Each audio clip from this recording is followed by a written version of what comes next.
μισό λεπτό.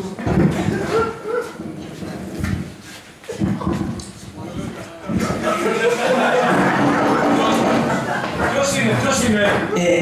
Γεια σας. Συγγνώμη, μπορείτε να κατέβετε λίγο να με σμπρώξετε. Καλά ρε άνθρωπε μου, είναι 3:30 τα ξημερώματα, θες να σε σπρώξω εγώ? Συγγνώμη. Είσαι τρελός. Συγγνώμη, αλλά... Ξύπνησες ρε, τι, είσαι καλά ρε?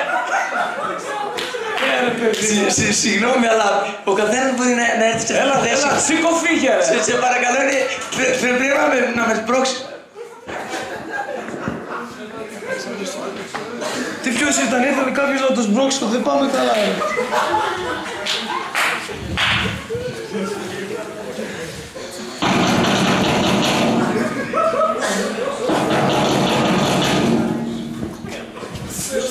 Ποιος είναι πάλι ρε?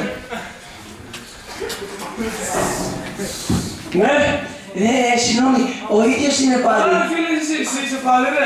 Συγγνώμη, αλλά πρέπει να με σμπρώξετε, σας παρακαλώ. Δηλαδή, είναι ανάγκη. Μα δεν γίνεται, είναι... Φύγε από εδώ, δεν μπορώ. Μέσα, σας παρακαλώ, είναι μεγάλη ανάγκη. Έλα, φύγε.